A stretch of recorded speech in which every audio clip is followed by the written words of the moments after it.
भारत के उपराष्ट्रपति बनेंगे सीपी राधाकृष्णन। देश के 15वें उपराष्ट्रपति होंगे। एनडीए कैंडिडेट को 452 वोट मिले। इंडिया के बी सुदर्शन रेड्डी को 152 वोट से हराया। उपराष्ट्रपति चुने गए सीपी राधाकृष्णन। पीएम मोदी ने दी जीत की बधाई। कहा, राधाकृष्णन ने हमेशा समाज की सेवा की, संवैधानिक मूल्य को मजबूत करेंगे। खरगे बोले, ये चुनाव नहीं, विचारधारा की लड़ाई। नेपाल में बिगड़े हालात। भारी विरोध के बीच प्रधानमंत्री ओली और राष्ट्रपति ने दिया इस्तीफा। सेना ने प्रदर्शनकारियों को चेतावनी देते हुए देश का कंट्रोल अपने हाथ में लिया।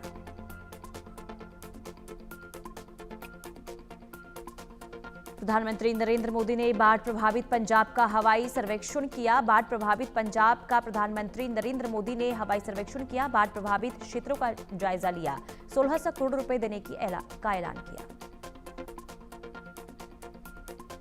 पंजाब के गुरदासपुर में बाढ़ प्रभावित लोगों से प्रधानमंत्री नरेंद्र मोदी ने मुलाकात की। लोगों से बातचीत की, परेशानियों को जल्द दूर करने का भरोसा दिलाया। पीएम मोदी ने हेलीकॉप्टर से कुल्लू, मंडी और चंबा में हुए नुकसान का हवाई सर्वेक्षण किया। कांगड़ा में आपदा को लेकर बैठक की। प्रेजेंटेशन के माध्यम से पीएम को नुकसान की जानकारी दी गई।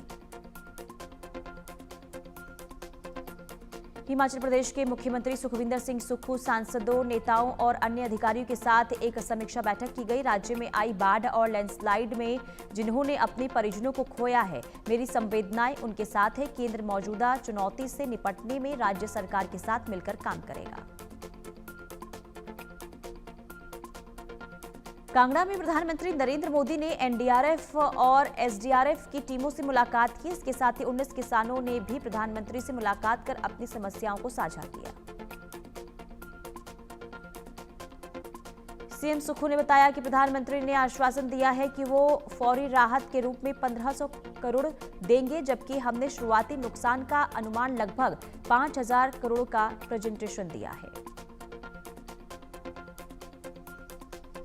प्रधानमंत्री मोदी के हिमाचल दौरे पर नेता प्रतिपक्ष जयराम ठाकुर, आपदा की इस घड़ी में उन्होंने हिमाचल को बहुत बड़ी मदद दी। उन्होंने आपदा प्रभावित परिवारों से विस्तार से बात की।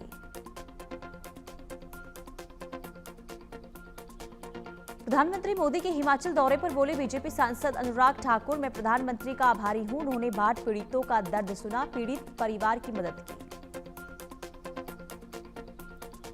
दिल्ली सरकार की ओर से बाढ़ पीड़ितों के लिए राहत सामग्री से भरे 22 ट्रक पंजाब के जालंधर पहुंचे। दिल्ली की सीएम रेखा गुप्ता ने ट्रकों को हरी झंडी दिखाकर किया था रवाना।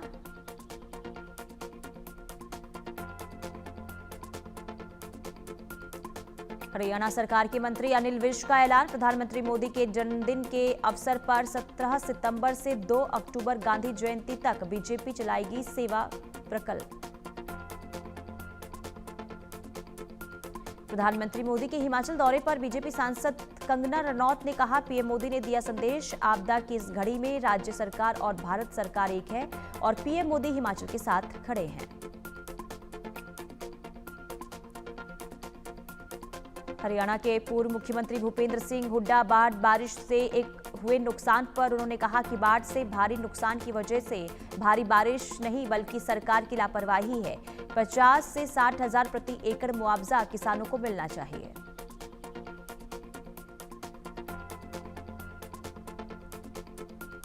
दिल्ली में ओडिशा के सांसदों ने केंद्रीय रेल मंत्री अश्विनी वैष्णव से मुलाकात की। राज्य की विभिन्न रेल परियोजनाओं पर चर्चा की। इस दौरान केंद्रीय मंत्री धर्मेंद्र प्रधान भी मौजूद रहे। आरजेडी नेता तेजस्वी यादव गया में महाबोधि मंदिर में भगवान बुद्ध के दर्शन किए। उन्होंने कहा, भगवान बुद्ध ने दुनिया में शांति और नफरत मिटाने का संदेश दिया। जब तक शांति नहीं होगी तब तक समृद्धि नहीं होगी। छत्तीसगढ़ के बिलासपुर दौरे के दौरान बोले कांग्रेस नेता सचिन पायलट, हम वोट चोर गद्दी छोड़ अभियान को पूरे छत्तीसगढ़ में आगे बढ़ाएंगे। सरकार को मजबूत करेंगे कि हमारी बात सुनी जाए।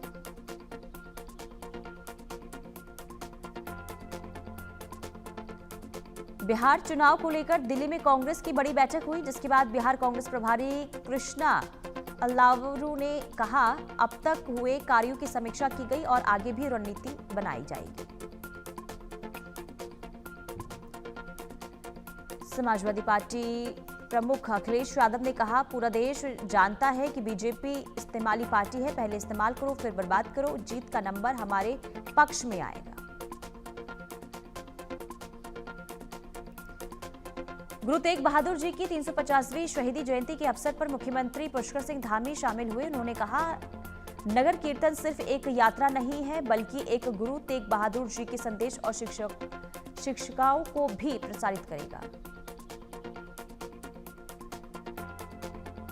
मॉरिशस के प्रधानमंत्री नवीन राम गुलाम मुंबई पहुंचे। उनके मौजूदा कार्यकाल में भारत की पहली द्विपक्षीय विदेश यात्रा है। इससे पहले उन्होंने 2014 के मई महीने में भारत का दौरा किया था।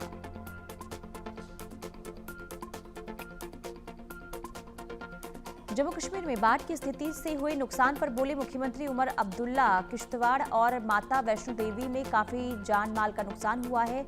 मकान, दुकान, सरकारी और संरचना और फसलों का बहुत नुकसान हुआ है। छत्तीसगढ़ के पूर्व मुख्यमंत्री भूपेश बघेल का बड़ा बयान। सुप्रीम कोर्ट ने आदेश दिया है कि ईसी को हर हाल में एसआईआर के लिए आधार कार्ड को स्वीकार करना होगा। ये राहुल गांधी की बड़ी जीत है।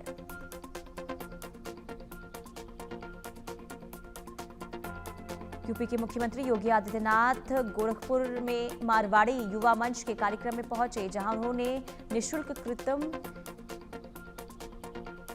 पैर प्रत्यारोपण कार्यक्रम में लाभार्थियों से मुलाकात की।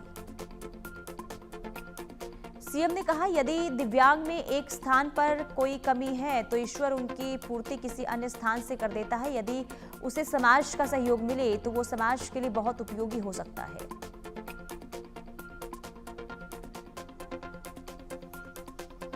केरल के तिरुवनंतपुरम में ओणम का समापन समारोह। मुख्यमंत्री पिनाराई विजयन समापन समारोह में शामिल हुए। इस अवसर पर शानदार सांस्कृतिक परेड का आयोजन हुआ।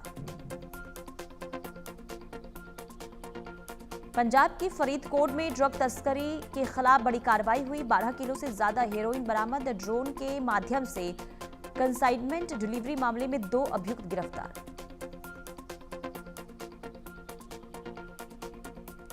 नेपाल में विरोध प्रदर्शन के बीच पश्चिम बंगाल के दार्जिलिंग में भारत नेपाल सीमा पर बढ़ाई गई सुरक्षा। अतिरिक्त सुरक्षा बल की तैनाती की गई। स्थिति पर नजर बनाए हुए है पुलिस।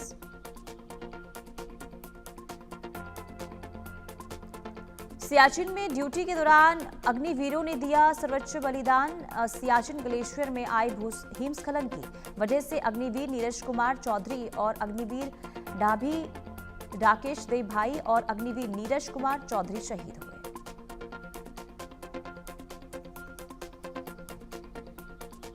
पटना में छात्रों ने फिर किया विरोध प्रदर्शन। बीपीएससी टीआरई 4 के सीटों की संख्या बढ़ाने की मांग को लेकर सड़क पर उतरे और प्रदर्शन किया।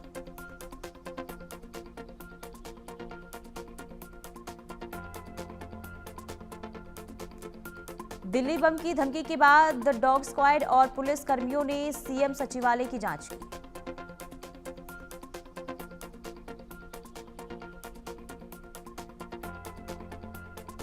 गंगा और यमुना नदी के जलस्तर में लगातार वृद्धि से प्रयागराज में बने बाढ़ जैसे हालात। निचले इलाकों में प्रशासन ने जारी किया अलर्ट। आगरा, उत्तर प्रदेश के आगरा में यमुना का जलस्तर बढ़ा। भारी बारिश के बाद ताजमहल के आसपास के क्षेत्र में बढ़ा यमुना का पानी।